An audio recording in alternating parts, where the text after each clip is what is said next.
I'd like to welcome you to the January 28th, 2014 meeting of the Planning Commission. We'll introduce everyone at the podium and tell you a little bit about how we conduct business. And I'll start way down there on the end. Hello, I'm Les Tillery.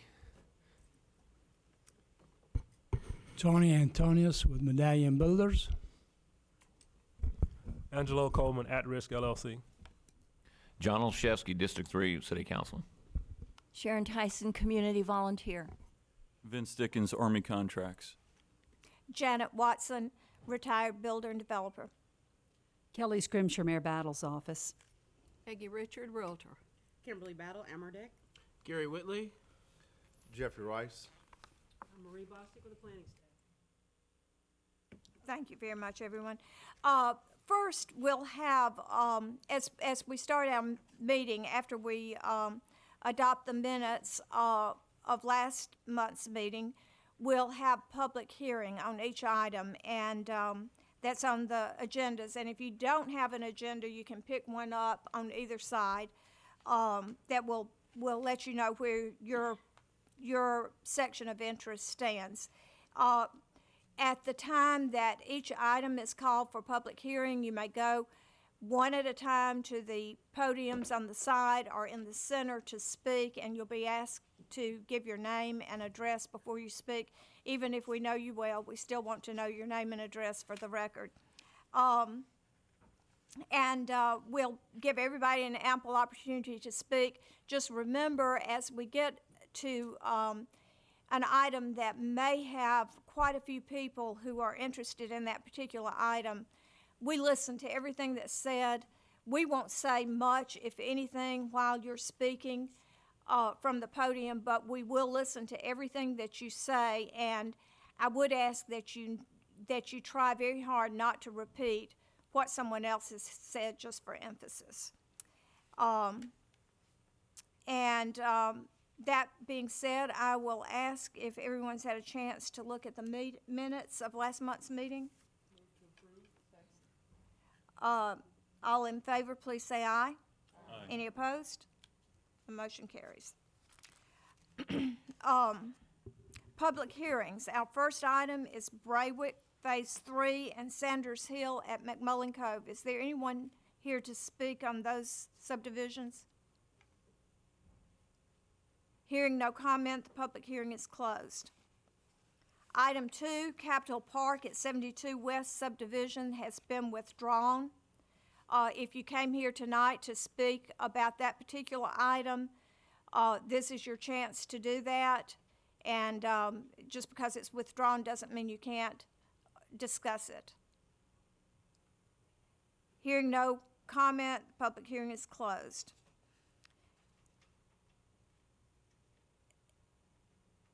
Item 3 is Highway 72 Commercial Subdivision. Is there anyone here to speak on Highway 72 Commercial Subdivision? Hearing no comment, the public hearing is closed. Item 4 is LENDON Phase 1 in Jones Valley. Is there anyone here to speak on LENDON? Hearing no comment, the public hearing is closed. Item 5, Meadows Boulevard Connector Road has been withdrawn, but if you're here with interest in that particular item, you're welcome to speak now. Hearing no comment, public hearing is closed. Item 6, Midtown on the Park, Phase 3, a re-subdivision of Tract B. Midtown on the Park, Phase 2, a re-subdivision of Tract B. Midtown on the Park, Phase 1A. Is there anyone here to speak with regard to Midtown on the Park? Hearing no comment, public hearing is closed. Item 7, Old Cove Phase 3 and KENHURST Phase 2 at McMullen Cove. Is there anyone here to speak on Old Cove and KENHURST? Hearing no comment, public hearing is closed. Item 8, Old Cobblestone Subdivision Phase 4. Is there anyone here to speak on Old Cobblestone? Hearing no comment, public hearing's closed. Item 9, Packard subdivision. Phase 3, re-subdivision of Lot 1 of Packard subdivision. Phase 2, a re-subdivision of Lot 1 of Packard subdivision and re-subdivision of Tract 3 of Chase Creek Park. Is there anyone here to speak on Packard subdivision? Hearing no comment, public hearing is closed. Our next item is location, character, and extent. And we only have one item under that section. Everybody can play playground sign, and that's been withdrawn too. But if you're here to speak on that particular item, you can do so now. Hearing no comment, public hearing is closed. Downtown Wayfinding Sign System Master Plan.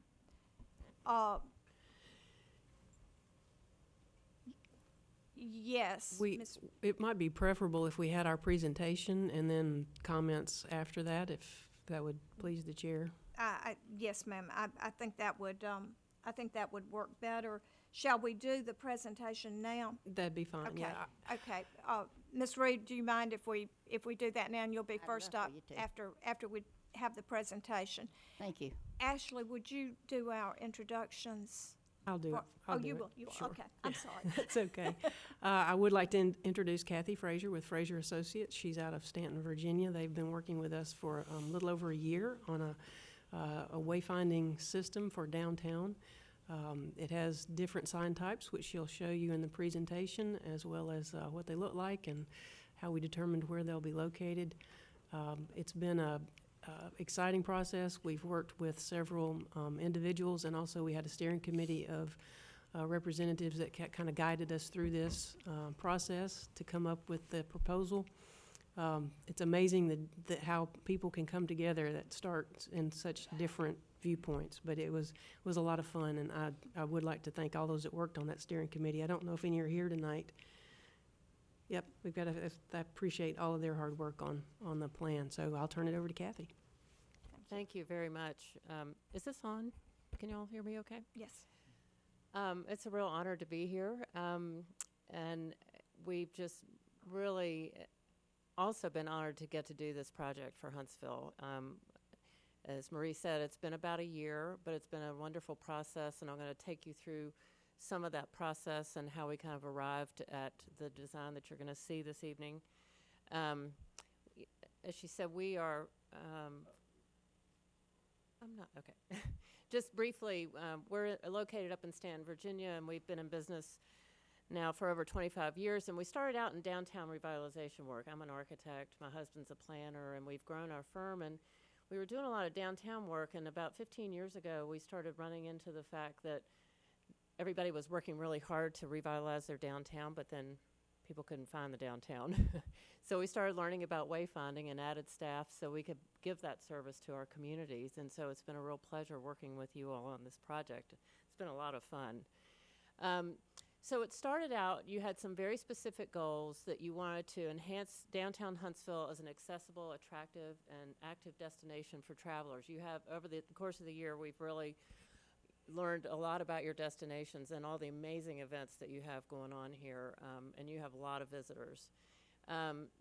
The goal was to have a cohesive directional sign system that guided your travelers from the major highways into your key destinations.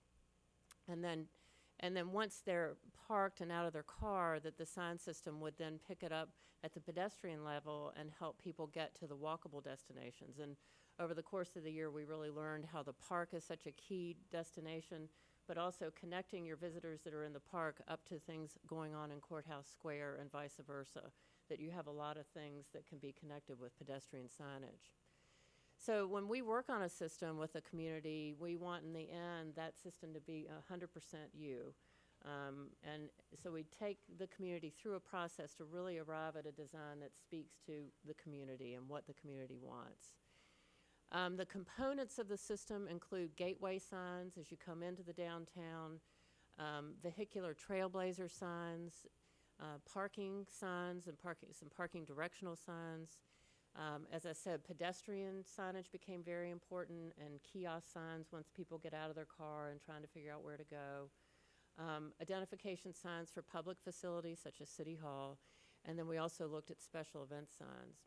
So the process that we've gone through is sort of broken into two parts, a creative phase and then the documentation phase. And where we are right now is at task 3, where we've designed the sign elements, and the committee, the task group has really narrowed it down to a preferred design, and that's what you'll be seeing tonight.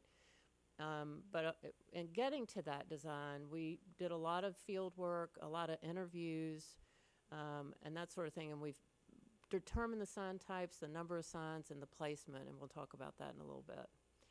The Wayfinding task group was made up of these different groups, and so it was a nice cross-section of folks who are very involved with the downtown and the city in general. So in our first task, like I said, we did a kickoff with the Wayfinding group, we toured the community, and we did a lot of interviews to really look at destinations, logos, colors, icons, what spoke downtown. So we really did a lot of that kind of information gathering right up front. And we like to say, we go through this process of saying, should it be contemporary or should it be traditional? And so the task group kind of finally landed on this design approach, which they dubbed progressive traditional. So we're hoping that the design actually speaks to that goal that they came up with in the process. And this is just to show you that we went through a lot of design options. We came back in April and presented those options to the group, and they ranked them and narrowed it down to what they preferred. We then did our detailed field reconnaissance. We came back a couple weeks ago and presented to the subcommittee of the Planning Commission, and now we're here today presenting the preferred design to you all. So just real quickly to let you know the things that were considered all along the way. The first thing that we all looked at were the existing graphics and signs. We looked at the character and history of the downtown in particular. Obviously, the rocket has been a big feature of Huntsville, and the star. But in the final analysis, the committee really preferred to go with something other than those icons that were already in place. They wanted something that was really going to reflect the downtown. We looked at all your existing signage, both in the downtown and getting you to downtown. We looked at your wonderful history and character of the downtown area. It's fascinating, you know, with the spring and the canals and then the historic Courthouse Square. We looked at all those aspects of your downtown and looked at how that might be reflected in the signage. The next thing we have to look at are design standards, particularly for the vehicular trailblazing signs. We like to follow guidelines that are in what's called the Manual on Uniform Traffic Control Devices put out by the Federal Highway Administration. But that tells you how to design a sign so when you're in a car you can read the sign and it's legible and that sort of thing. So we use those basic guidelines. We looked at destinations. There was a lot of vetting of what exactly do you want to sign in this system. We'll talk about that in a minute. But we come up with some criteria to help a community figure out who should be on the signage. A lot of it has to do with the size of the attraction, the number of visitors, the hours and seasons of operation, destinations that give downtown its distinctive identity. So the destinations that the group sort of narrowed it down to, the key primary destinations are visitor information, the Von Braun Center, and then museums. And we landed on just saying museums in general on the big directional gateway signs because that's what's used out on the interstate right now. But once you get into downtown and you're starting to try to find specific museums, then the sign system will pick up the individual museums on the trailblazing system. So they're primary trailblazers and then there's secondary trailblazers. And these are the destinations that show up on the secondary trailblazer signs. So everything from, I mean, you can see the list, I won't read it all, but, and then parking. Parking is very sophisticated in your downtown, and we really got to know that very well. But when it came to the wayfinding system, there are only two public garages that are open all the time that this system will sign to because you already have a system in place for your event signage and your private private parking. The next thing we looked at were gateways and routes. How do people come into your community? And how do you want to guide people into the downtown in the coming years? And then there's a map with some of the key gateways and routes coming into downtown.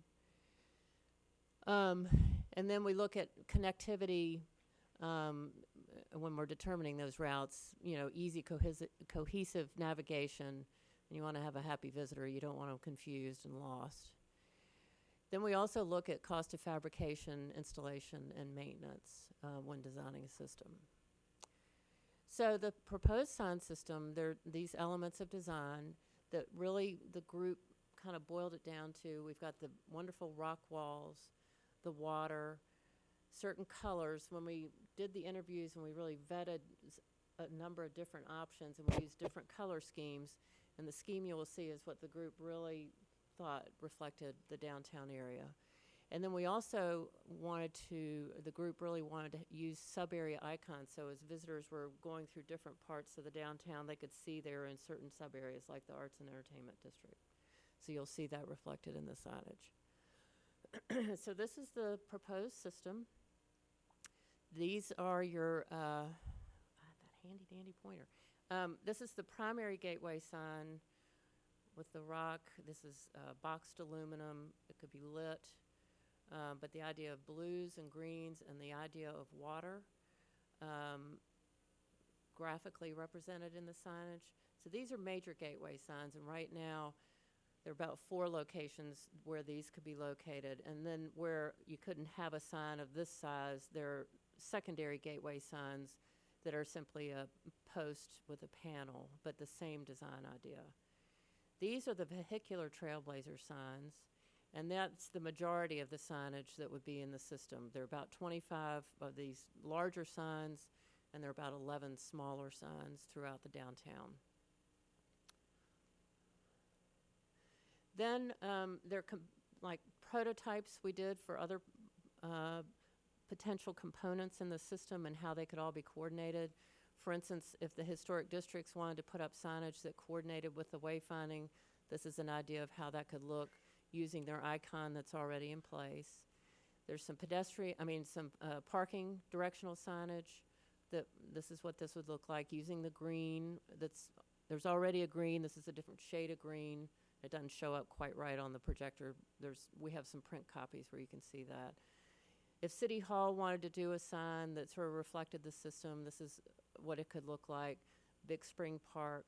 And then kiosks, once folks park their car.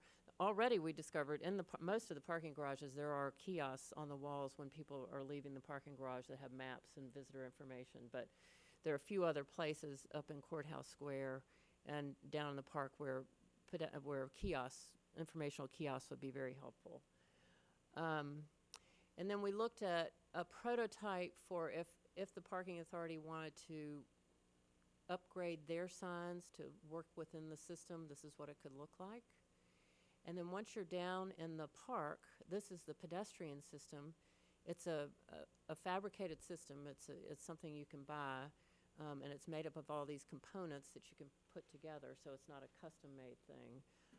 It's actually something pretty much off the shelf, which makes it a very affordable thing to do.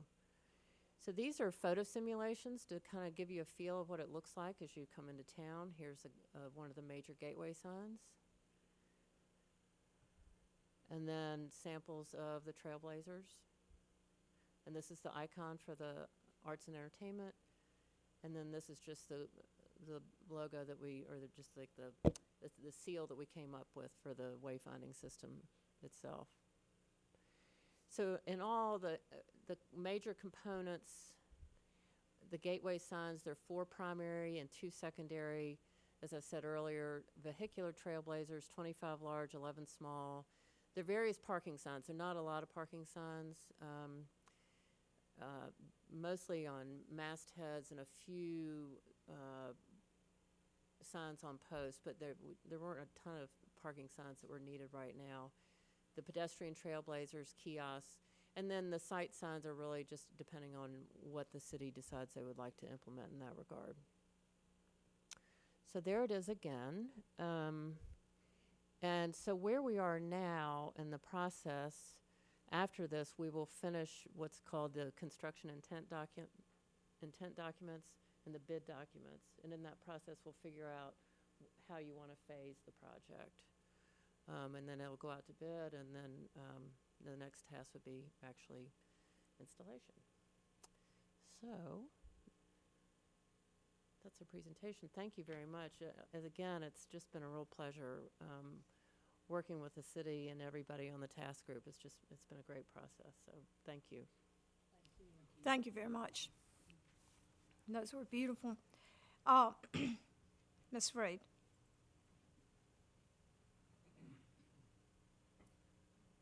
Good evening. I am Jackie Reed, 303 Jack Coleman Drive, Huntsville, Alabama. Very interesting. The first time I've even heard of such a thing. It's interesting to see the people that's involved in it.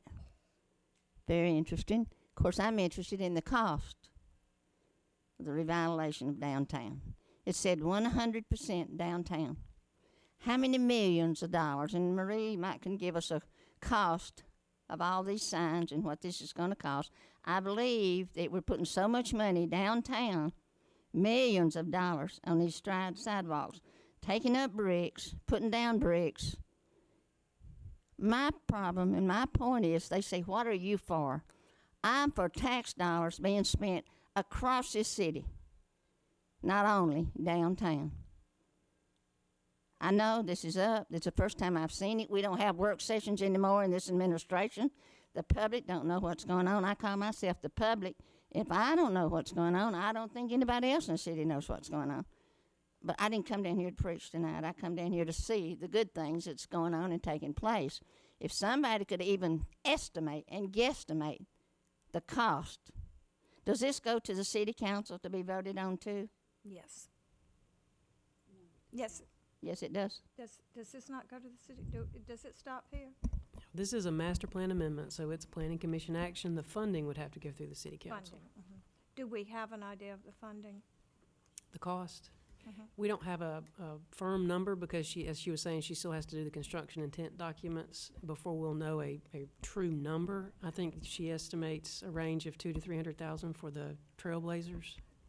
But but that will be a public discussion at the city council when the funding issue comes up. Yes. I'm for a good-looking downtown, but as I said, you know where I'm coming from. It's not all about downtown. I hope the Planning Commission keeps that in mind. I appreciate you letting me even say something. Thank you. Thank you, Jackie. Is there anyone else to speak? Yes. Please give your name and address. Sure. I'm Jennifer Moore, 2919 Honors Row, Hampton Cove. And I just want to say I've been involved in the process, work for the Convention and Visitors Bureau. We are thrilled. Kathy has done a fabulous job. We just want it to make it as easily accessible for visitors to get into Huntsville, enjoy their time while they're here. And I think the task committee has been great in voicing their opinions, sharing ideas, and coming up with something I think really represents our downtown well. So we just want to voice our support and say we're really pleased with the overall proposal. Thank you, Ms. Moore. Is there anyone else here who would like to make a comment on the wayfinding presentation? Hearing no further comments, the public hearing is closed. Zoning ordinance amendment, urban chickens. Ashley, would you give us the presentation?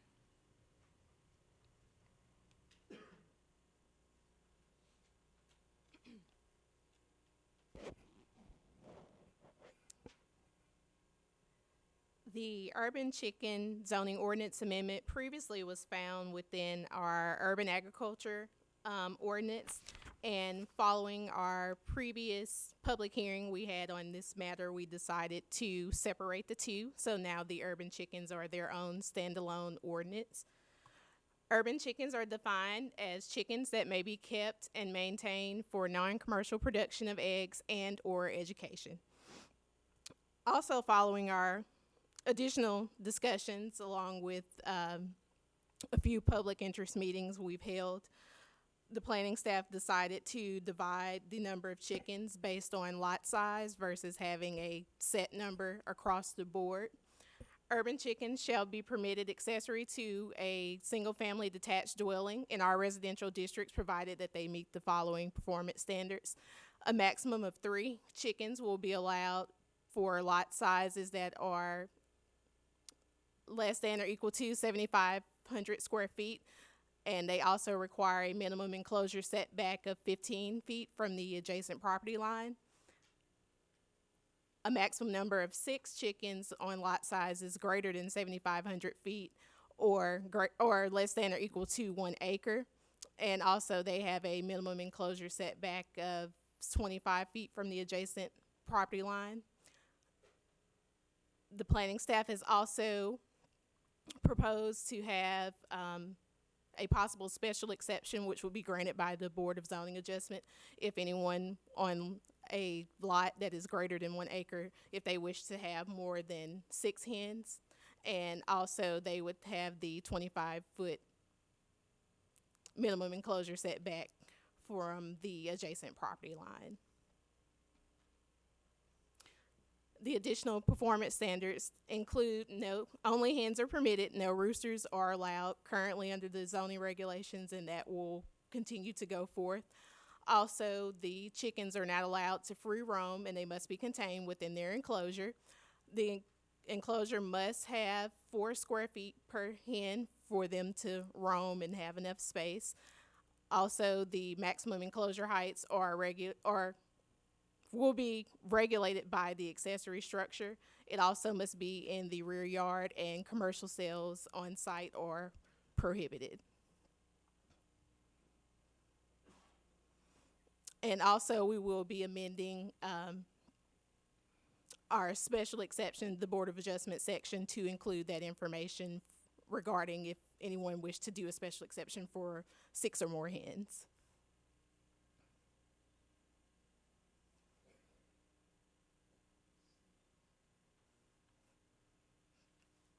And also, if there are any questions, we do have Karen Shepherd. She is the Director of Animal Services. She is here today, and she can answer any questions anyone may have as far as animal enforcement is concerned. And also, we have Robert Spencer. He is with the Alabama Cooperative Extension Systems Office, and he can answer any urban chicken care questions anyone may have. Did I hear that Dr. Roby was attending too? I'm not sure. Is Dr. Roby, Lawrence Roby, in? I don't think he was able to make it. But Dr. Lawrence Roby can answer any questions. He's with the Madison County Health Department, and I can also share his contact information with anyone that may be interested. Okay. Thank you, Ashley. Okay. We're open for public hearing on this. If you would, as you wish to speak on this, please go to one of the mics around the room, give your name and address for the record. And again, as I said earlier, please try to keep your comments specific, and also to not repeat what someone else has said. Madam Chair, I have a question. Would it be possible to have them state their what neighborhood they live in, and if there are any covenants that would apply to this issue? Yes. I mean, I see no problem with it. They're giving their address anyway. When, by neighborhood, you mean subdivision? Yes, I think that would help us to know exactly where in the city they live. Okay. Do you see any problem with that, Marie? Okay. Yes, if you would share with us if you live in a section of the city or subdivision that has a name, please tell us and give us an idea of if your neighborhood has covenants, and what do they say about animals of this nature, chickens, as a matter of fact. Okay, yes, ma'am. I'm Jerry DeSanctis. I'm sorry. Jerry DeSanctis. That's spelled capital D-E, capital S-A-N-C-T-I-S. I live at 908 Forest Heights Drive. It's really a circle, but for some reason they still call it Drive. Okay. I'm against the chickens because of the odor. I think if you want fresh eggs, why don't you go to the country and have a little friend that can raise you some chickens and get you some eggs? That's the way I feel. And I think, this is my personal thing, a lot of those people are not going to clean those cages. And I think that people that think they are have another thing coming, because I lived beside a woman one time that had one chicken. She didn't believe in fences. We like to have never got the city to do something about the rooster that she had in the city. What else will they want? Will they want goats later? Could that be on the agenda? I just am opposed to it. And that's all I have to say. I'm opposed. Thank you very much, Ms. DeSantis. And I think a lot of my neighbors will be too, but they didn't come. Thank you. Yes, sir. Hi, my name is Robert Wright. I'm sorry. My name is Robert Wright. I do believe you already have my address, but it's 2421 Rothmore Drive, Southwest Huntsville. I live in the Whitesburg Estates neighborhood. I'm also the president of the Jackson Bend Homeowners Association, which is about 35 homes. And I'm also a member of the Whitesburg Estates Civic Association, and both of them, majority-wise, were kind of opposed to this. But being what it is, my biggest question is, knowing that it's going to be difficult to manage this once it's implemented, I didn't understand why the minimum enclosed setback, why for the smaller lot sizes, why the minimum setback was reduced to 15 feet instead of being across the board 25 feet. My concern is for neighbors who are opposed to this, the visibility of the chicken coops are going to be more potentially exposed with a lesser setback than if it was 25 feet setback in the backyards for their neighbors who decide to do this. Okay.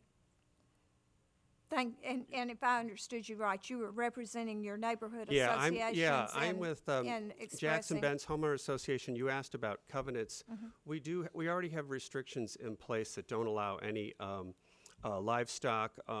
It's going to be good until 2027, and we don't really have a way to revise that unless I go through some legal haranguing. So, and I also have common area maintenance agreement with the city of Huntsville as well that cannot be, where we have to maintain some wetlands and some old farmlands that were developed into huge retention ponds that we have lots of geese and all kinds of animals. One of them is a 6-acre pond, and we have at least 2 of them that are larger than 2 acres, and then one's a smaller pond.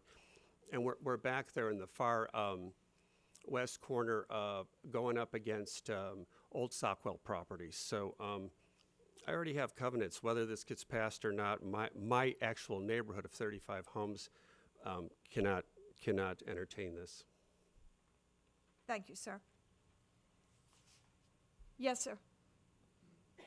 My name's Jonathan Kraft. I live at 906 Russell Street, which is it's outside of historic 5 Points toward Oakwood. And I'm coming here today because I feel like, some of the claims about health issues and things like that need to be better informed. And I think, so I wanted to bring to the attention a Journal of Community Health article that was published in 2012, which stated that basically there was no greater health issues in terms of pathogen transmission from these chickens to the community than dogs or cats. And I emailed this article and another article that I'm about to discuss to Ashley Nichols, so maybe we can, if you were interested, you could get it from her. And so in that, they also highlight that, noise would be a nuisance factor, right? So the loudest noise that a hen can make is about 63 decibels, whereas dog is 100 decibels, so you're looking at about twice the noise nuisance from dogs. Then, as far another article published in 2014 by a journal, Land Use Policy, highlights basically ordinances in 48 U.S. cities, and most of these cities are much higher populations and more densely populated areas. And so they basically outline a lot of the ordinances, setbacks, and things like that. And 25 feet is actually really conservative. I mean, that, like, compared to, more inner city areas like Oakland and other places, 25 foot is a lot. So 15 foot is a lot. So I think that's a good concession. I don't think you'd want to make it any more strict than that. And but otherwise, I'd really appreciate it if you guys would take into consideration like hard data on the topic, and consult with the biological experts as well as this other planning data that's happened. Thank you. Thank you very much, Mr. Kraft. Is there anyone else who would like to? Yes, sir. I can't hear very well. Would you repeat the first thing you said about this being the #1 health issue? I was saying in terms of health issues, one of the things that people really worry about are zoonosis, so transmission of disease from livestock. Yeah. This is the #1 issue. Did I misunderstand? I think in terms of the dialogue that's been going on about this issue, it seems like that's one of the top concerns. Is that? I thought the article you were referring to said it was a number. No. Sorry. I'm saying that it's not an issue. It's a non-issue, is what I'm really getting at with that article. Thank you. Thank you. Yes, sir. Ma'am, would you go to the microphone? My name is Judy Rawlings. I live at 301 Wingate Avenue, which is Kirkwood Heights next to Piedmont. Our lots are fairly big. They certainly could accommodate at least 3 chickens. And I will tell you that we would certainly have less of a noise problem with chickens than we would with dogs. And by the way, every time you go up 3 decibels, that doubles the amount of noise. Every 3 decibels, okay? So when you look at those figures in noise, there's a much larger noise that comes from a loud dog than comes from a chicken. That's a lot of doublings along the way. Okay, my other point is that Huntsville's trying to be more forward-thinking and more appealing to younger people. And I feel like the desire for a little bit of self-sufficiency in our food supply is very important to a lot of younger people. I'm not a younger person, but I still have that desire. And I think it would be very worthwhile for Huntsville to consider how that might appeal to some people who are considering wanting to live here. Sustainability is going to be a thing of the future whether we like it or not, and it's important to a lot of people. So thank you very much. Thank you very much. I would remind you that we had a request that you state whether or not you live in a subdivision with covenants, and if you know whether your covenants do allow them. No covenants in your subdivision? Okay. Yes, Ms. Reed. I'm Jackie Reed. I want you to read my shirt. I've worn it many times and paid quite a bit of money for this shirt, and I live in everybody's neighborhood across this city. But I really used to live in District 4, and I've been thrown in District 5. But I live in everybody's neighborhood, and I call myself living in everybody's neighborhood because I kind of want to represent them in a sort of a way after 35 years down here. I want you to see my shirt, though, please, before you vote tonight. Strong message. No chickens in the city. I was raised in the country, farmland. We had all kinds of animals. 20 years, I prayed to God, take me to town and get me away from this. I love my raising. I'm thankful for it.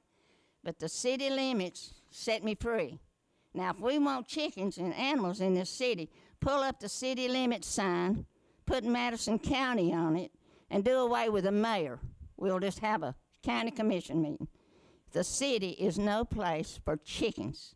The animal control, I love the director to death, but I don't really believe that she can control. And who's going to police the measurements of where these coops will go in your neighborhood? Are you going to come out and measure my how far it is from the fence and where I can set my chicken coop? Are you going to come out and police my nasty filth in my chicken coop? And you talking about bats. I think I've been called an old bat, but I'm every bit of that and then some. But bats, hawks, rats, and everything else will be after those chicken coops. Now, that's a fact, and that is the truth. And I speak from people. I work in a place. I'll hurry. I work in a place where I hear this all day. Miss Reed, I said, as long as I live, I will preach no chickens in the city. Now, we elect some elected officials to come in here and tell us what we can do in this city. Y'all may vote tonight, but I want those councilmen to be responsible for this vote if you put chickens in this city. We can't be everything everybody else all over this country. We cannot. You got to think. We got crime going on. We got a whole lot more important things to think about in this city than putting chickens in your backyard. I vote no. I'm staying strong on no. I hope you all put them in the coop where they belong and take them to the country and take them to the county.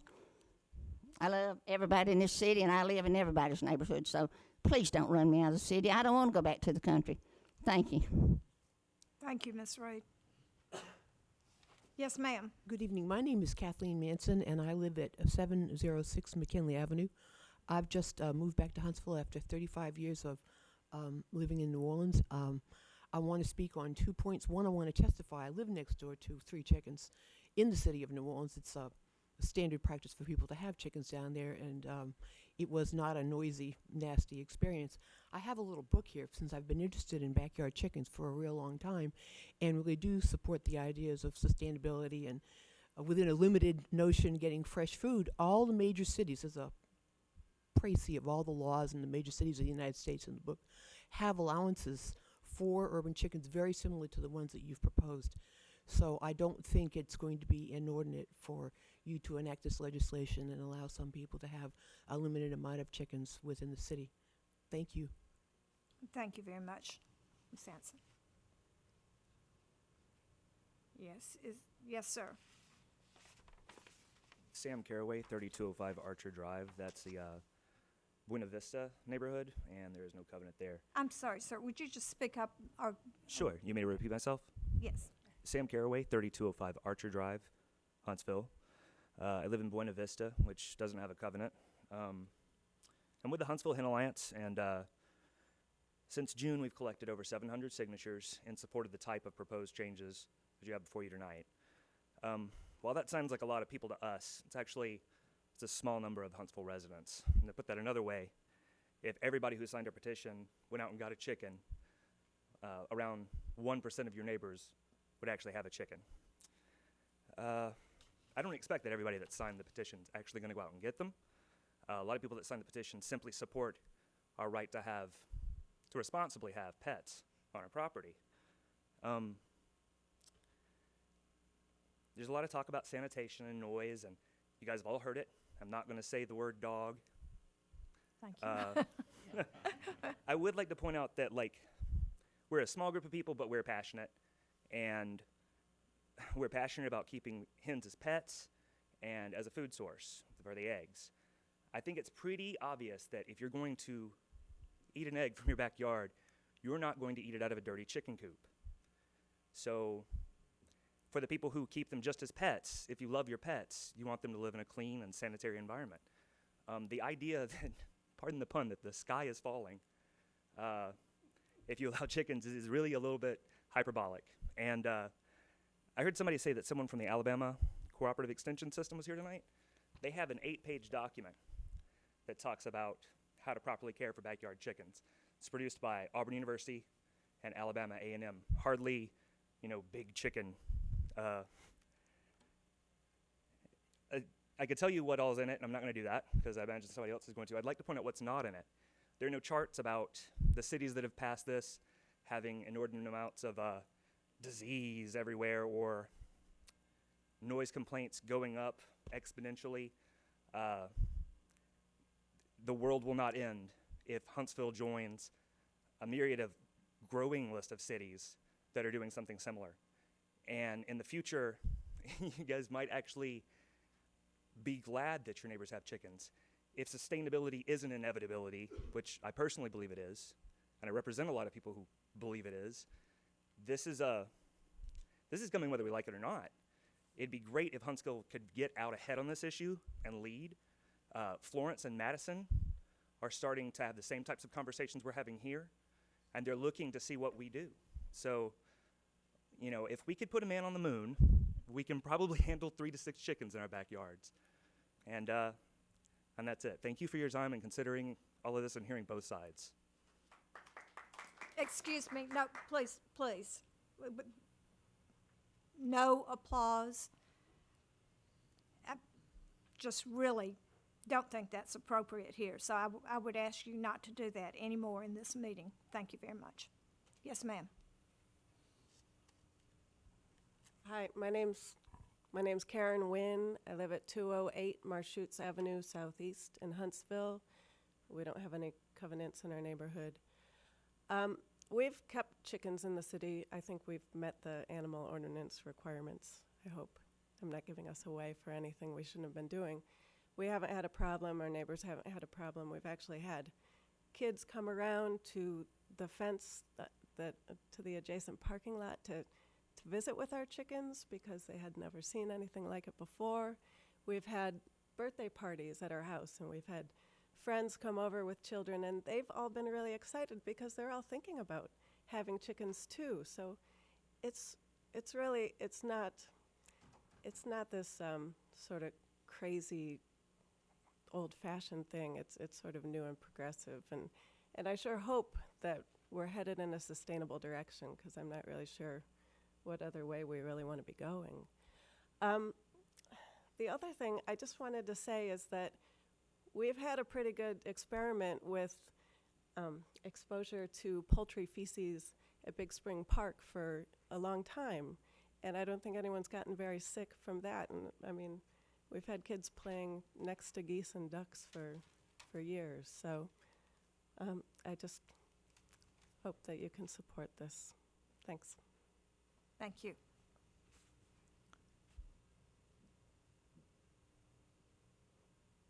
Is there anyone else to speak on chickens, urban chickens?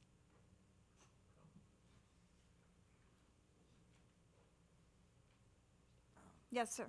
My name is Wayne Eads. I live at 2100 Roseberry Lane, South Huntsville, and there are no known covenants in our neighborhood. And we have owned several chickens.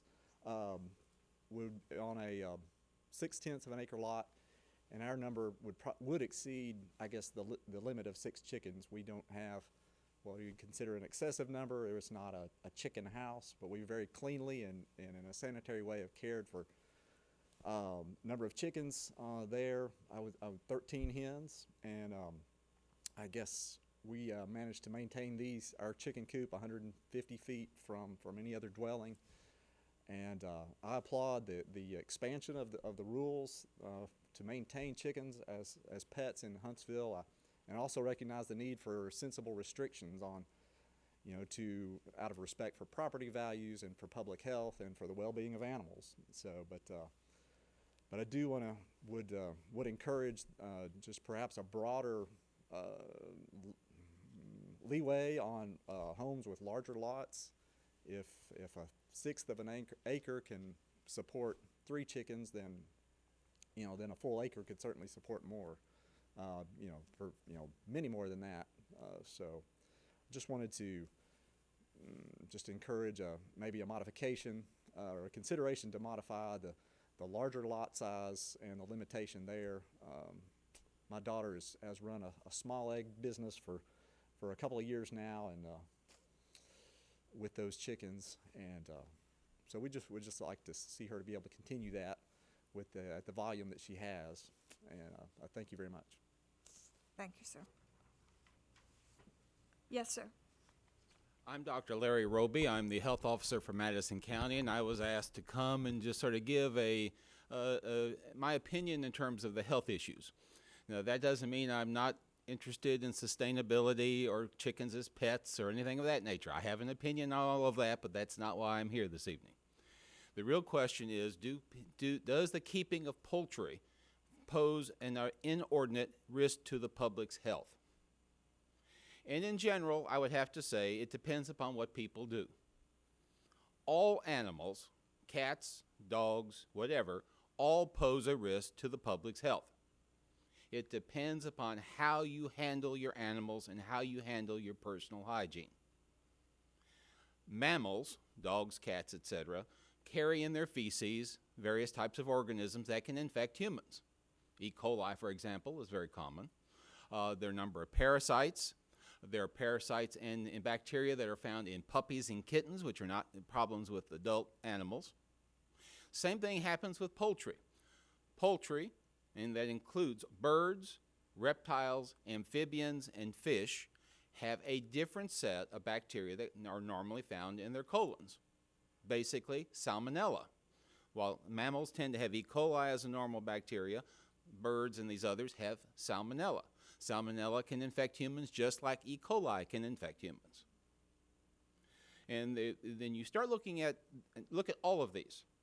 Now, if you have birds in your yard,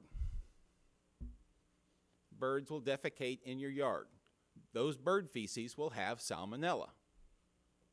It's a normal product of their excrement. Just like people who have dogs in their backyard or cats in their litter box will have E. coli.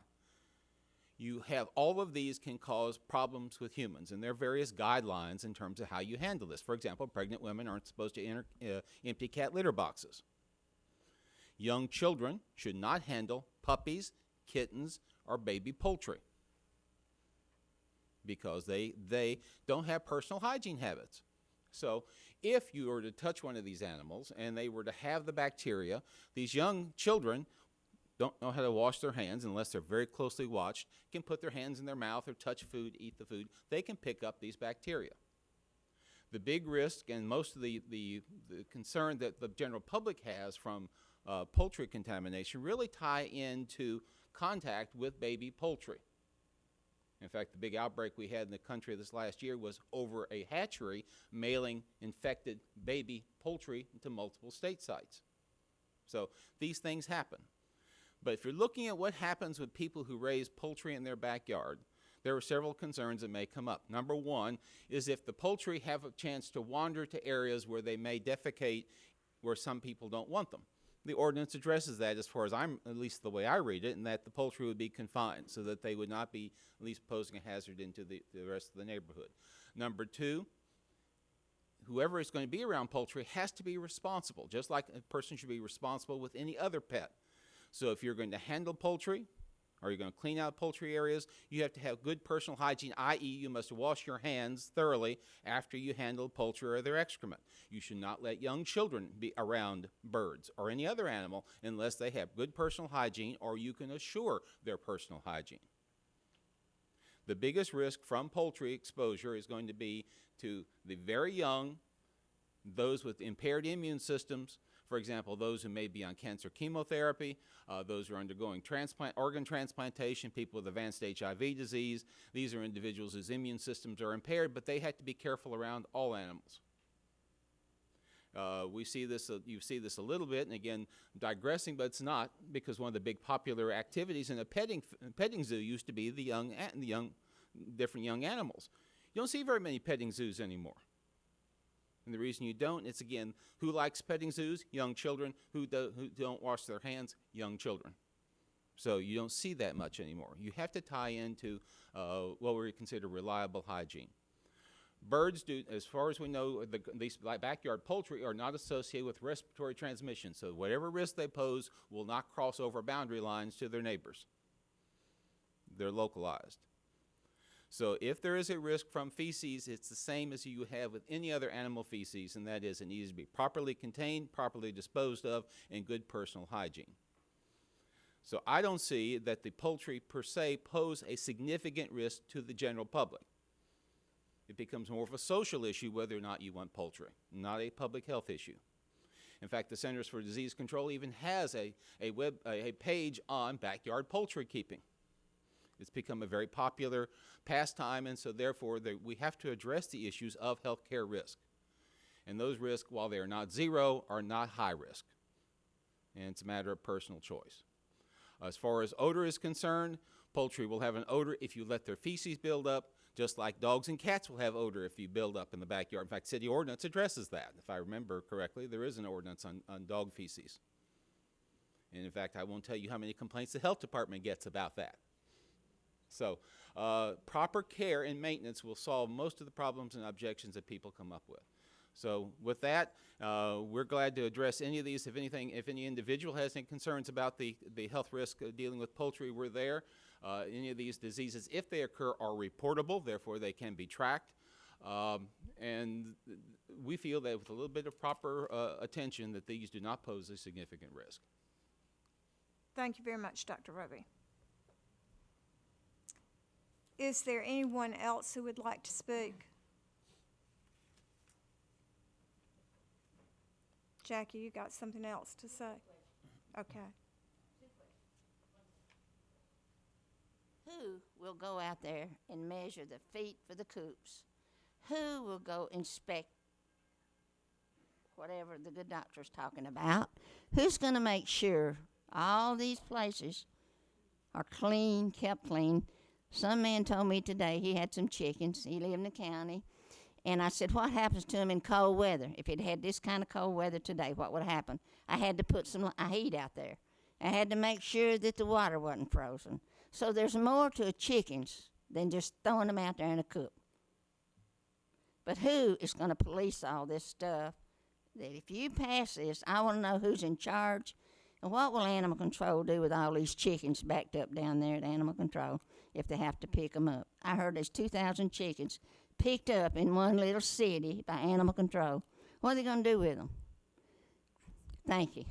Thank you. I think that that we will be addressing those issues as well from this panel discussion, from this Planning Commission discussion as after the public hearing closes and we take up the business section. Are there any other comments regarding the urban chicken proposal? Hearing no comment, the public hearing is closed. Oh, I'm sorry. Oh, yes, sir. Excuse me, I'm sorry so late, but again, my name is Wayne Eads, 2100 Roseberry Lane. I just had forgotten to mention in my earlier comments that we do have a rooster on our premises and checked with all of our neighbors prior to that after we discovered accidentally that we owned one through no intention of ours, but our neighbors have no problem and in fact appreciate it. Again, ours are cooped up during the early morning hours so no one could hear them during that time. It just larger lots may be able to support safely a rooster and the presence in a neighborhood. If somebody calls and complains, then that would be a reason to deal with the situation, and I would hope that neighbors could work that out, and perhaps without a blanket prohibition on those animals. Thank you very much. I will say that we're not considering roosters tonight, only hens. Okay. Is there anyone else who would like to speak? Then the public hearing is closed.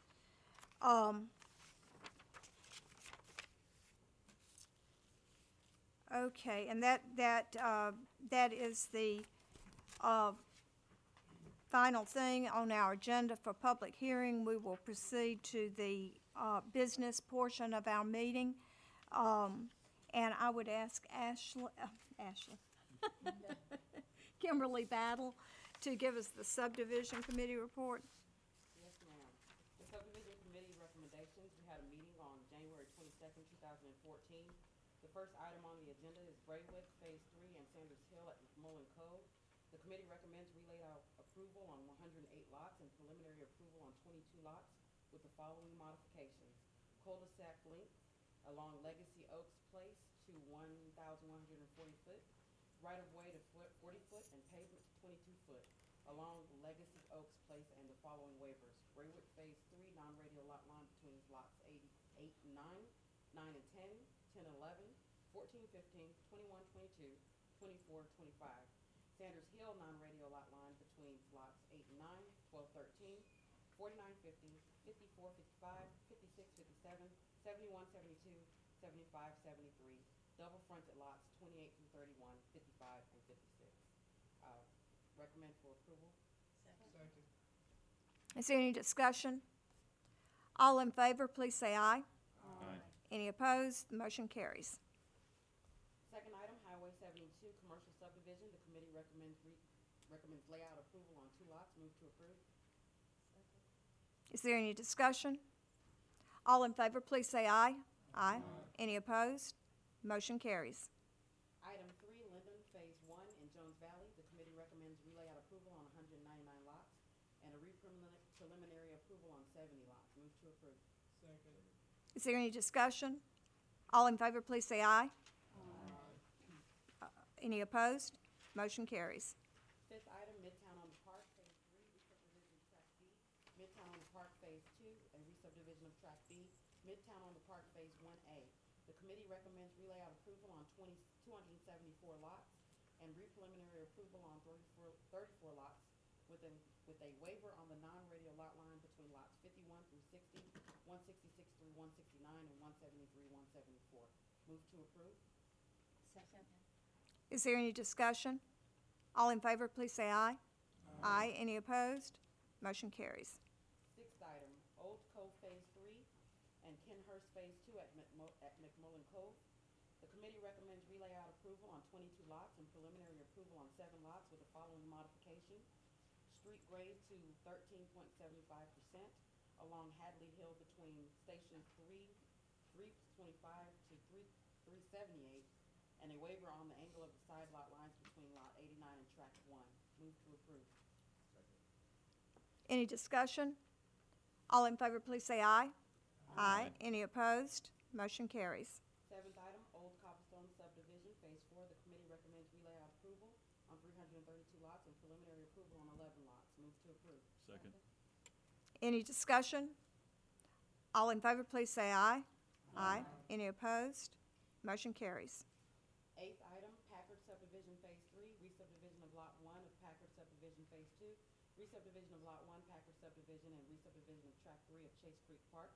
The committee recommends layout approval and preliminary approval on 2 lots. Move to approve. Any discussion? All in favor, please say aye. Aye. Aye. Any opposed? Motion carries. Ninth item, Timbers Edge at Hampton Cove, second edition apartments. The committee recommends relayout approval and re-preliminary approval on 53 units. Move to approve. Any discussion? All in favor, please say aye. Aye. Any opposed? Motion carries. 10th item, Walnut Cove 2, Phase 1 at Lake Forest. This is presented for final approval on 66 lots. Is it in order for final approval, Marie? Yes, ma'am, with improvements to be completed by January the 24th of 2015 and sidewalks and landscaping by January the 24th of 2016. Move to approve. Second. Any discussion? All in favor, please say aye. Aye. Any opposed? Motion carries. Vacation of right-of-way. Vacate portion of Linden Main Street Linden Main Street right-of-way. FKA Jones Farm Road, formerly known as, I had to think about that. Re-subdivision of, it's government, too many acronyms. Re-subdivision of Lot 1 of Jones Farm, Southwest, Plat 37, page 72. The committee recommends that the Planning Commission recommend to the City Council approval of said vacation. Move to approve. Second. Any discussion? All in favor, please say aye. Aye. Any opposed? Motion carries. Next up, the resolution 1 through 4 for the master plan amendment of downtown Huntsville Wayfinding sign system master plan. The public hearing was held. Would like to move to approve. Second. Okay, shall we have some discussion on this? Anyone? Any questions? Well, on behalf of the mayor's office, we just want to thank the planning department, all the committee members that participated, Kathy and Fraser and Associates. It's a terrific plan, and just appreciate all the folks that worked so hard to make this come to fruition. It's been something we've been wanting to do for a long time, and the Convention and Visitors Bureau, as you know, put forth the seed money through Arthur Orr, and Mayor Battle committed to the rest to make sure the city took a leadership role, so we're very pleased. Thank you. Thank you. Any further discussion? All in favor, please say aye. Aye. Any opposed? Motion carries. Okay. That's all of our subdivision committee report. Thank you very much, Kimberly. Sharon Tyson, would you do the zoning ordinance? Zoning Committee met on Zoning January 15th, 2014. The first item on the agenda, the only item from the Zoning Committee, is the zoning ordinance amendment, urban chickens. Amend zoning ordinance, Article 3, definitions, Article 73, supplementary regulations in Article 92, Board of Adjustments to add regulations concerning urban chickens. Public hearing was held this evening.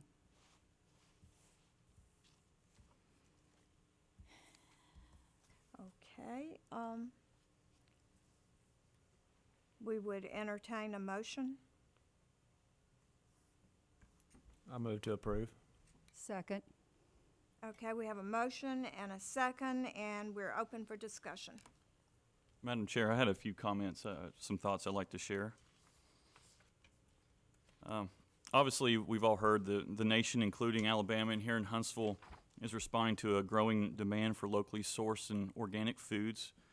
While some call this a trend, I see it as more of a paradigm shift to long-term, affordable, healthy living, along with, of course, the educational aspect of teaching children of all ages in a city where our food truly comes from.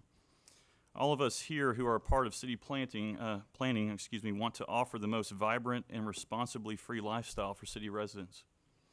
I do not believe that governing out of fear of what-ifs is justification here tonight to deny this personal opportunity to the neighborhoods that would allow the exercise of this ordinance. We do not want here to instill a move-out-of-town mentality in responsible, rule-abiding city residents. I'm not going to list off the many other cities who have already approved similar ordinances, as this is not a contest, yet simply a valid right of the people. I wholeheartedly want to thank the planning staff for their efforts over an entire year to thoroughly research this issue, engage the public, and respond with changes obtained through public feedback. We can amend this ordinance if a change is made and needs to be made in the future. With these thoughts in mind, I encourage my fellow board members here to vote in favor of the city-enhancing ordinance. Thank you. Thank you. Any further discussion? I have a few thoughts. I probably won't be as articulate as Vince in this moment, but. Well done. Mm-hmm. Way down there. You turn it on. There you go. Okay, there you go. I think one thing that we have to keep in mind is that our city already has an ordinance that allows for this sort of activity for urban chickens in the city of Huntsville. What we don't want to do is mistake a vote against this ordinance in particular as a vote against the opportunity for sustainability or progress. I believe we're already a very progressive city. We already have provisions that allow for families and communities to have this sort of urban agriculture in their backyard if they so choose. And I don't think it's necessary for us to extend that at this time. We have a lot of other opportunities. Let me clarify something. Somehow I think it has been perceived that if we vote no on this, we're doing this out of fear. So we've considered the health implications, and we have to also consider the social and the economic implications. And I think from the polls that I've had with my friends and people that live in my neighborhood, socially it's just not something that the majority want at this time. Also, when we consider anything zoning related, one of the first things I consider is what's the economic impact of this? How is this going to improve our community such that more people want to move here, more people want to live here, more people want to develop here? And I can't see the benefit from that perspective. So let's be clear to say that we're not necessarily, if a vote against it happens, I don't think that should be taken as a vote against sustainability or progress. It should really be taken as a vote in concurrence with the existing ordinance as it currently stands. Thank you, Kimberly. Would anyone else? Madam Chair, this is a great body to serve on because we're all so different with our different opinions. And for the last few months, we have listened. We've heard a lot of varying opinions, and I tend to agree with both my colleagues here, which is interesting in itself that you can agree with everybody. But I do agree with Kim that a vote tonight in the negative should not be pertained as voting as a fear vote. I do think there are some very honest questions that have to be asked. Chickens have a laying life expectancy of 2.5 years. And there are communities in the United States right now that are struggling with the issue of what to do with urban chickens once they are no longer laying hens. Now, you can call it fear, you can call it whatever you want, but that would be a real problem for enforcement people. And I think we have to look at whether or not the ordinances, whatever we send forward, is an enforceable piece of legislation. If we send it to the council and it can't be enforced, then it's just a piece of paper. We've all done, I think, due diligence. I applaud all of my colleagues, but I definitely applaud the planning staff. Marie, Ashley, everybody's done a yeoman's job at trying to put together an ordinance. But I just see some issues, and I'm hesitant, and I admit that. We do have an ordinance in place right now. We have citizens groups, realtors groups, who have written, who have emailed and said that this would drive down property values, that it would be hard to sell a house if your neighbors had chickens. I don't know that. I depend on professional people who sell homes every day in this city. So I think there are lots of issues. There's lots of ways of looking at this, and certainly food sustainability is one of the issues that we're all concerned about. But we're also progressive enough that we have farmers markets, and we are wonderfully supplied with and just totally blessed by having the availability of being able to secure fresh eggs. And they do taste different. My brother has chickens in his yard in California. So I've had some fresh eggs just within the last month. But I do have some concerns. So please understand, there is an ordinance in place already. I'm not going to be voting out of a sense of fear. I will be voting hesitantly because I do think we need to do some more work on urban chickens. But I applaud my colleagues. We've worked very hard. Thank you, Madam Sharon. Chair. Yes, Gary. If you deem it appropriate, I would like to hear from Mr. Bob Spencer from the Alabama Cooperative Extension Service, his thoughts as a local expert about sustainability and what information he might have to share. He was mentioned as being here, so if he could speak to us and share whatever information he might have. Okay, thank you. Mr. Spencer. Thank you.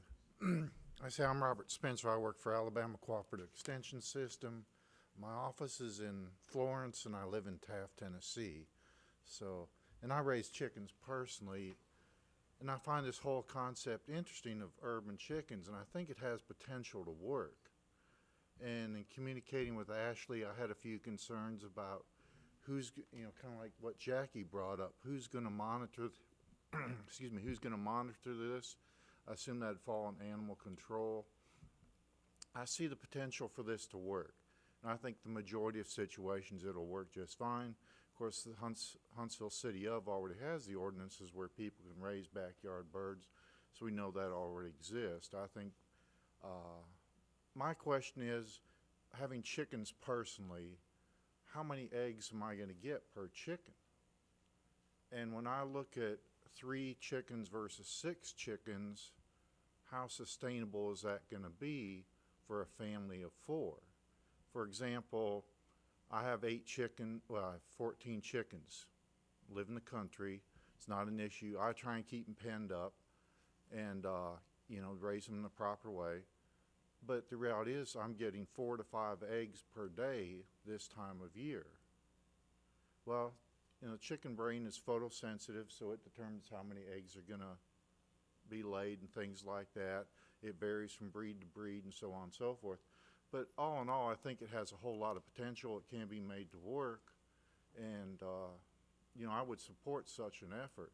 But like I say, it already exists to some extent. I don't know the details about the existing ordinance, so I couldn't address that. But I think it has potential to work. Whether you want to address a few more issues that may be tied into this or not and go back and revise that, I think that's always something that may be worthy of taking a look at. But we've seen this work in a lot of other cities, and it can be made to work. But we just have to be respectful of the situation and know that there's going to be a few exceptions here and there where we have to face some of these issues where it's mismanaged and how we're going to address that and so on and so forth. But all in all, I think it has potential to work. Is that what you're looking? Yes, Mr. Spencer, if I heard you correctly, you said you have 14 chickens now, Right. and this time of year you only get 4 to 5 eggs. Is that's based on the weather, I'm assuming? It's the weather, and some of my birds are older birds and they're not productive, and we just do it as a hobby, so we're not keeping up with who's productive and who isn't. But you know, it's from from our perspective, it gives us. It's just my wife and I living at the house. We get enough eggs for ourselves. We can share a few eggs, so on and so forth. But if I look at three chickens, and as long as they're within 2 to 3 years, you brought up an excellent point, 2 to 3 years of age, they're going to be productive. There may be certain times a year the productivity decreases. We're only getting 1 or 2 eggs out of 3 chickens. There's going to be other time you're getting the full 2 to 3 eggs out of those 3 birds. In that example right there. So it's going to be a management issue like anything, whether you have dogs in your backyard, you know, you have to clean up after those. I remember living in the city years ago in 5 Points, and that was an issue with one of our neighbors. They loved to have Rottweilers, but they didn't want to clean up after them. And, you know, when the breeze was blowing the wrong way, it wasn't a pleasant issue to deal with. But through good management, people can keep the poultry operations, you know, 3 to 6 birds, cleaned up after and dispose of it. But there again, when you look at some of these chickens, if they're just pets, people will be keeping them around for 5, 6, 7 years maybe. If they're looking for the eggs, they're going to be keeping them around for 3 to 4 years. How are you going to dispose of those animals? You know, who's going to dispose of them, how are they going to dispose of them, things like that. I have not had a chance to read the document that was referenced regarding you earlier. Minus these non-Arctic temperatures, what would be a normal producing load for your chickens in average temperatures? Sure. You know, with in the publication, I brought copies of it, and I'll be glad to share them. If you take my 14 chickens, I know at least 6 to 8 of them are laying on a fairly regular basis. As the daylight hours increase, I'll be getting more eggs. I'll never get the full 14 eggs. Some of the birds are just too old to keep on producing, but that's okay. We're just doing it for a hobby, like having them around. You know, and I know in your ordinance, the chickens are going to be confined, so free-range chickens is not an issue. You know, in our farm, we had the issue of free-range chickens. My wife was all for it. I was not too happy about it because I got tired of things being tracked into the house. So, but, you know, here in the city, you've got to establish that they have to be confined or not free-range, so that's not an issue. But, you know, the productivity of the chickens is going to be sustainable for the smaller families, especially if they have 6 chickens. And, you know, I joke with my wife about every once in a while she'll take some eggs and sell them. She gets $3 a dozen. She'll say, oh, I sold, you know, 3 dozen eggs this week and got $9. And I said, you came close to paying for the feed that I bought last week that feeds the chickens for a month. So I still can't quit my day job with those 14 chickens, but it provides some eggs, and they do taste different. I know there's been some discussion from our experts at Auburn, you know, on whether there's really any difference in nutrient value. There's supposedly no difference. Everybody has their opinions on that, but, you know, they do taste a little bit better because they're getting some of the grass and so on and so forth. And I think in your city ordinance, requiring the chickens to be confined and having chicken tractors, portable facilities to move around the yard, they're going to help keep things eaten up. The manure and the odor is going to be less of an problem and things, so on and so forth. And you know, I've told Ashley, I said extension and the land grant universities would be more than happy to put together any educational programs that the city may want to take a look at, or the people in the communities may want to take a look at, in educating these people on these endeavors. But I think all in all, it's a good idea. It has a lot of potential. There are going to be some management issues and concerns, but I think it has potential to work. At present, Mr. Spencer, does the Cooperative Extension Service have recommendations or information regarding how backyard chickens should be disposed of post-production, or once individual owner decides they no longer want to keep it as a pet? Yeah, we don't have anything for small-scale production. A lot of that's going to come on city ordinances on how to dispose of dead animals. No, the animal's not dead. Oh, okay. And okay. What's that? The production cycle of the hen has ended, and perhaps the family has decided they no longer want to keep it as a pet. Does the Cooperative Extension System have any recommendations of how to dispose of that chicken should the family wish to no longer keep it as a pet? Yeah, no, we don't have anything. And the publication I developed on backyard chickens left out that area, because a lot of times that becomes a personal issue, whether they want to keep them as pets, you know, whether Flossie's going to be a pet even though she's not laying anymore. And we're talking about pets versus, you know, food production animals. That's going to be an individual choice, whether they just enjoy having a few birds in their backyard, or whether they're looking for eggs. But no, I didn't put any recommendations in there because I foresaw that as kind of a personal choice issue, what they want to do with them. I have a question. Can you not eat those things after they're quit laying eggs? Yeah, you can eat them once they finish being productive. I mean, that's always an option. There's your answer. But that gets into a whole nother issue of how you're going to properly dispose of them. You know, we don't want the slaughter of chickens going on in somebody's backyard necessarily.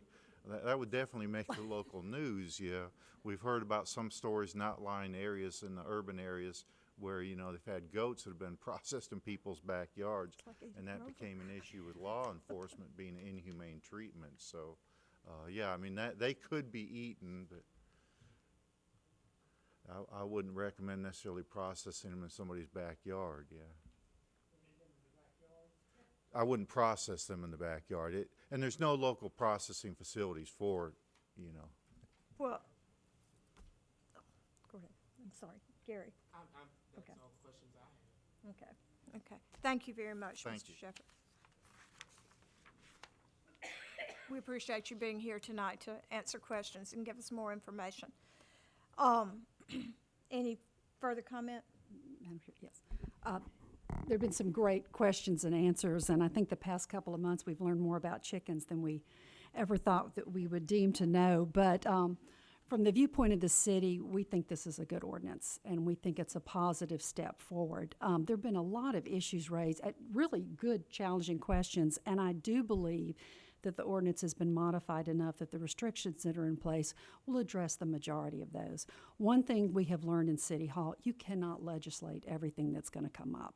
But we do have to rely on the fact that there's smart people in this community, we're respectful of each other, and we'll deal with some of the issues that inevitably arise. We can handle that as we move forward. But from the city standpoint, this fits with the sustainability movement, with trying to get closer to our food sources. With the mayor and the city, Huntsville Hospital is our huge Healthy Huntsville initiative, of which the Madison County Health Department is a part of too, including the Huntsville City Schools. This is something we believe strongly in, and we think this ordinance gets us a step closer to it. Personally, I don't think even if we approve it and it does pass City Council, it's got hurdles to go, that everyone's going to run out and grab a couple of hens. It's just not going to appeal to everybody. And I love the farmers markets. I race to get those fresh eggs. I never get there in time. There is such a run on them. I haven't had fresh eggs forever at the farmers market. So we think it's a good ordinance. We think it's worth giving it a shot. Let's try it. If it doesn't work out, we can always tweak it. But we think it's a good thing. Thank you. Madam Chairman, I would like to hear from Dr. Shepard from Animal Control in reference to enforcement of this ordinance. Karen Shepard, Animal Services. I have been looking at urban chickens for almost 11 years since I've been with the city. I was aware of it when I came, knowing that a lot of cities were already passing that. So I've paid a lot of attention, and we would be investigating sanitation issues and humane issues, just like we do with dogs and cats and livestock, other animals. So we already handle chickens right now.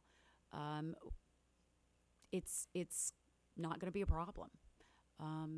Obviously, there has to be a complaint, and then we move forward into asking for their, allowing us going into the backyard to see the chickens, and then we're going to be making sure the chickens are living in appropriate size and clean, healthy environment, and that the birds are being cared for properly.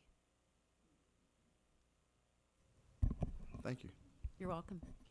Oh, Dr. Shepard, please don't sit down. I think think we may have further questions for you. Can you clarify your current backlog or response timeliness in regards to other animals such as dogs or cats existing? What is your existing response time or existing backlog in dealing with just those issues?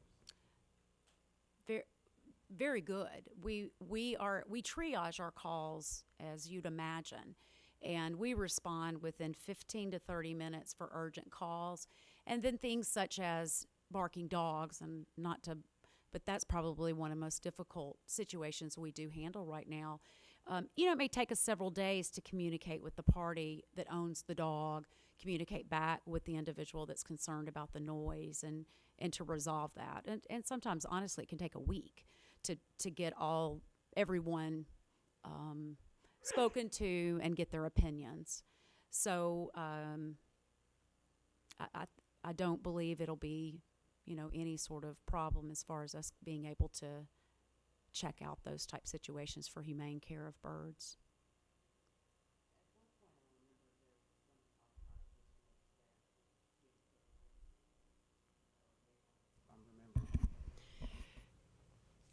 What happens now is that animal control handles all of the calls for service dealing with sanitary and the maintenance of the actual enclosure, and they would still do that. By putting it in the zoning ordinance, the zoning enforcement officers will also have the responsibility, and in answer to Jackie's question, that's who will be making sure that the enclosure distances are met, the sizes are met, the heights are met, and all the issues in the zoning ordinance. So we'll have basically two enforcement groups that will be working on the ordinance.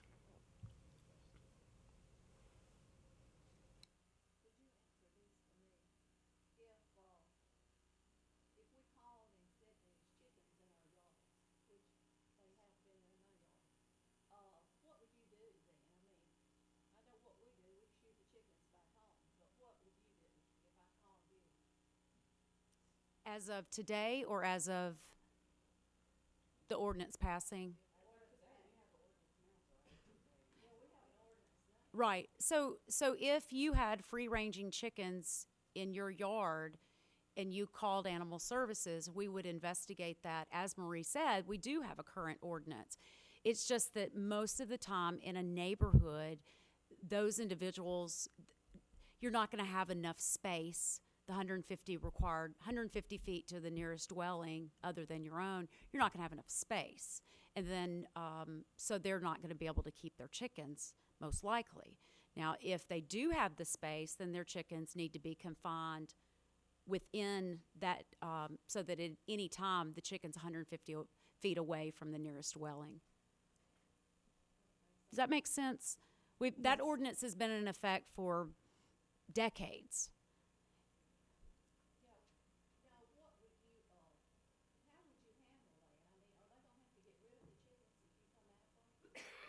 As of now, depending on how they're housing the chickens, did the chicken just get loose? And do they have the appropriate space between their chicken holding area and the nearest dwelling other than their own, 150 feet? So if the chicken just was out one time, or, as dogs and cats can wander, we would work to just encourage them to keep the chicken confined. Well, we do have that happen. And I would say that, we may communicate, we may deal with maybe one chicken call a month, and that's been going on for 11 years, and most of them are related to a rooster. And we educate, and they get rid of the rooster. We usually give them a week to come into compliance, and they've placed it, or it's gone.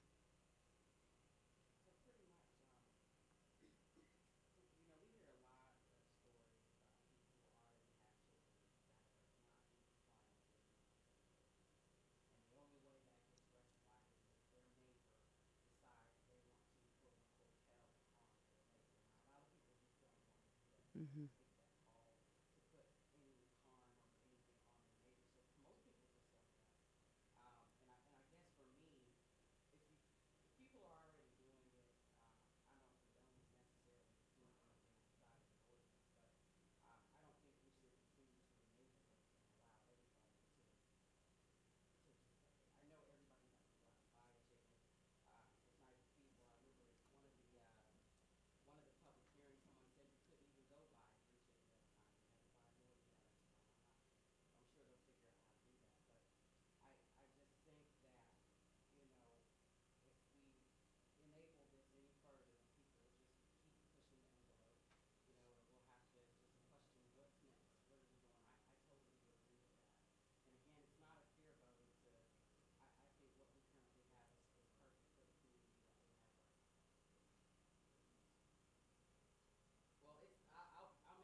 There any other questions for Dr. Shepherd? I don't have a question for Dr. Shepherd. I have some comments, though. I think this discussion has been fabulous. We've had people in support and against it. We've had experts talk to us, animal control, the co-op, health department.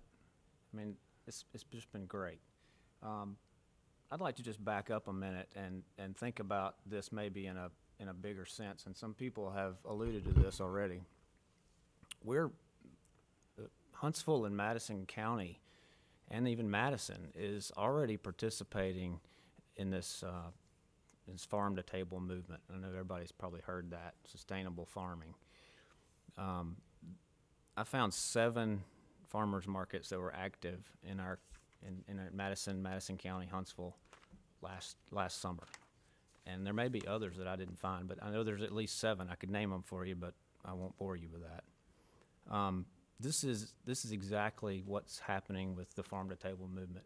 The farmers that come to those markets bring fresh food that they have grown. Sometimes they've harvested it that very day, and people go to buy it. This to me is a way to build your community. You go to farmers markets for a lot more than just buying fresh food. It's a social affair. If you go to the Green Street Market, you see more people and you make more connections at that farmers market than you do, staying at home or watching TV or even making phone calls or even in your normal course of business. So it brings together your neighbors. It connects you with the farmers that feed you as well. You can ask them specifically, what did you put on this to grow it? Because I want to know. I don't want to eat herbicides or pesticides or anything like that. You're connected with your farmer.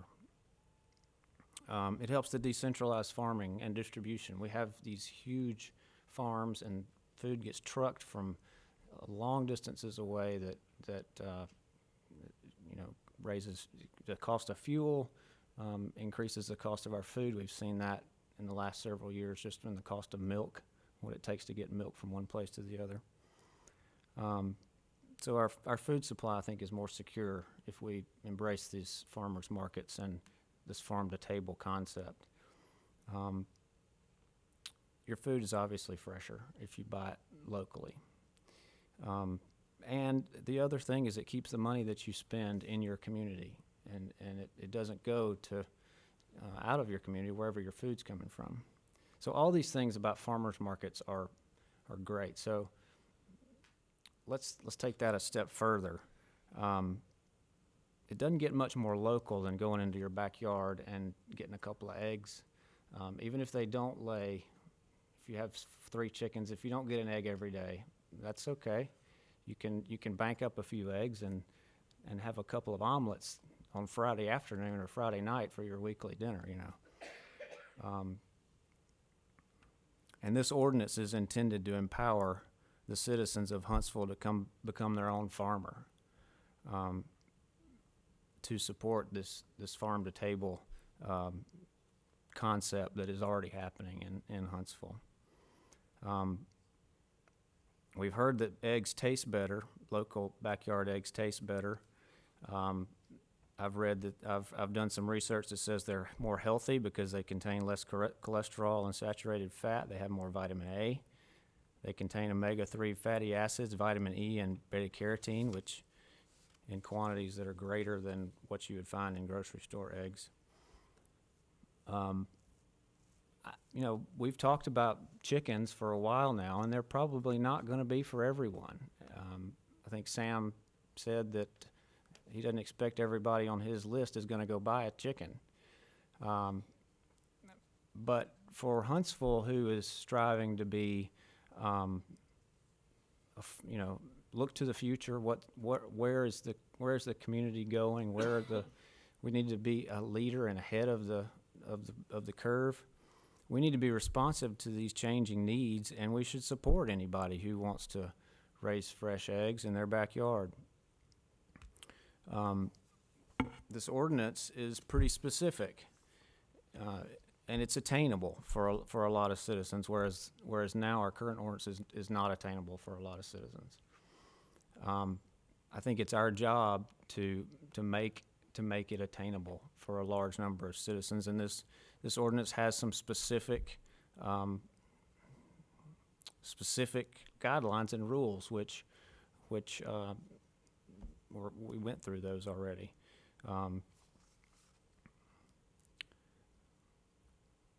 We've heard, I say it again, we've heard from the Cooperative Extension, we've heard from Animal Control, we've heard from the Health Department, we've heard from enforcement that we're actually adding enforcement, and that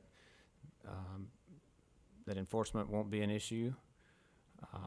We've heard testimony concerning noise, smell, from people that actually have chickens. So I think there's a lot of questions that we maybe have come into this meeting with that have been addressed tonight. And we're at a point where we have all the information that we need to pass this, and I think we should pass it.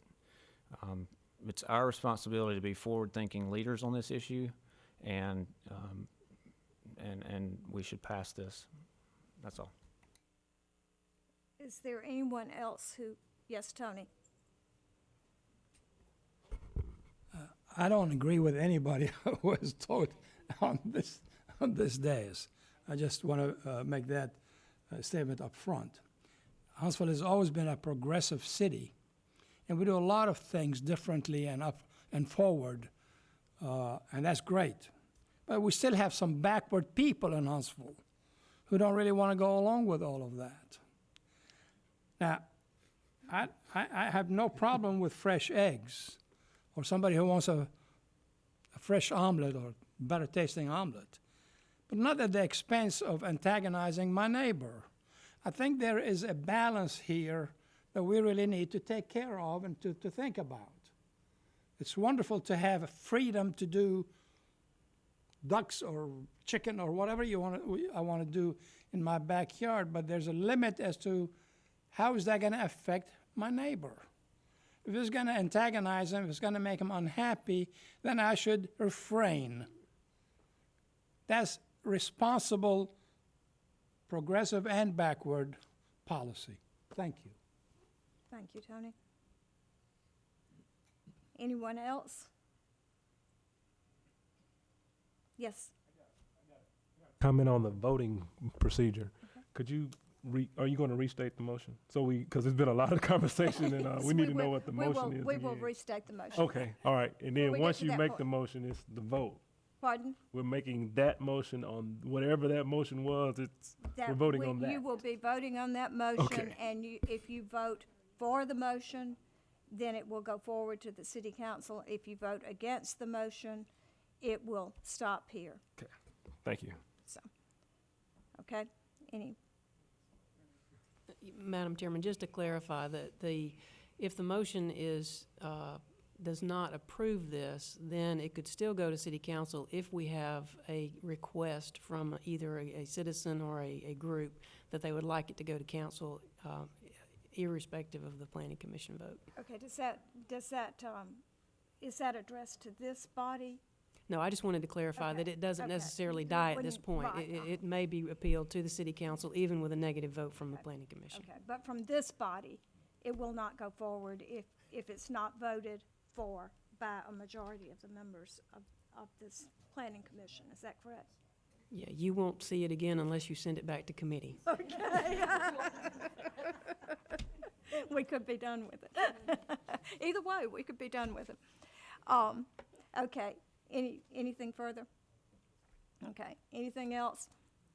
No one else? Well, I've done a lot of listening tonight, and I've heard good points all around, and I like chickens, and I like fresh eggs, but I don't like the smell of chicken coops, and I know about chicken coops, and I know about people that take care of their chicken coops, and I know about people who don't, and therein lies the problem, is that all of these people who are responsible citizens and who are responsible, wanting sustainability and looking at those things, you're going to take care of your chicken coops.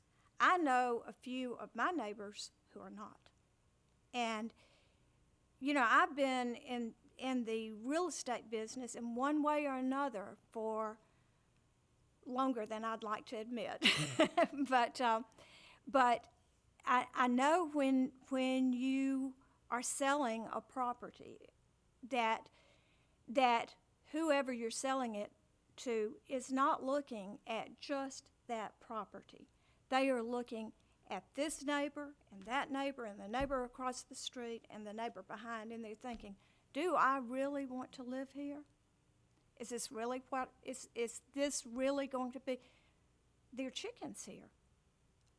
Am I going to really enjoy being next to these chickens? Do they take care of their chicken coop? Is there going to be any smell? You know, I don't know when I go in that house, and if I see one, or if my potential purchaser sees one, a house that has all the other qualities that they're looking for, except it doesn't have a chicken coop next door, then I may lose that sale. And we don't like to talk about business up here, but business is business, and we're thinking about property values when if I don't make the sale, the property owner doesn't make the sale. And I'm not a realtor. I'm just saying, just using that as an example. But the property owner doesn't make the sale, therefore the value of their property has dropped a little bit when they don't make that sale. I think that we need to be very careful as we vote on this, and as we're thinking about the issues of farm to table and sustainability and how we can achieve those, all of which are worthy goals. I think that we also need to look at the worthy goal that people who have become property owners here in this wonderful city, in this progressive city. We talk about progressiveness a lot. Huntsville is a progressive city, and I am proud to be a part of it, as I'm sure most of you, as I'm sure all of you are. When we talk about those sustainability issues and the farm-to-table issues, we also need to be thinking about the people who have spent their really hard-earned money to buy properties, and are we going to take the chance, out of fear or otherwise, are we going to take the chance of hurting their property values with changing an ordinance that already is in existence, that already allows for chickens to be raised on some lots in the city of Huntsville, not all lots. But not all lots can have the same size house on them. Not all lots can have the same size garage. Not all lots have room for an outbuilding. I'm just not sure that we can provide a way for everybody to be protected in this. And I'm concerned about talking about sustainability when we're talking about 3 to 6 chickens. That's not a lot of sustainability. You have to save up a lot of eggs to make a meal for a family of 4 out of 3 chickens. And that's all I'm going to say about it. So, anyone else? Marie, this is not something we could do a trial on, is it? I mean, if the people invest in cooks and everything, you can't go take them away. So what if we do it and then it doesn't work? Well, as with every amendment to the zoning ordinance, it can be modified or completely repealed if it turns out that there was a real issue with it. Now, there is a grandfathering issue that if you have a series of chickens and you've got the coop and everything, that you would be grandfathered to keep that until such time as you no longer had that operation. But there would be no additional that would be permitted if all of a sudden it just turned out this was, yeah. Yes.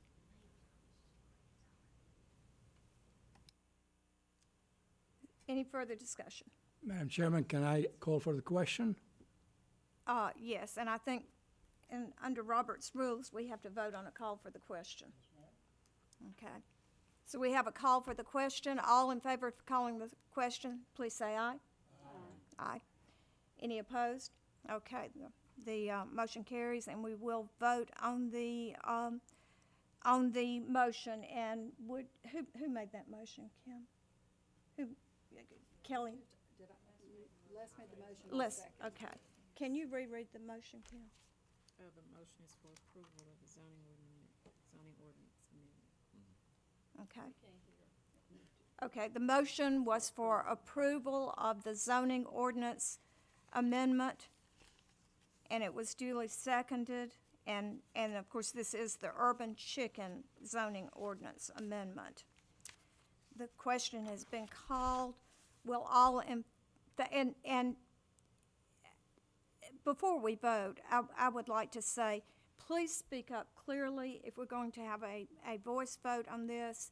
If we can't get an accurate count on it, then I will, in fact, I think we'll go down the row and ask for a voice vote individually so we can get an accurate count on it.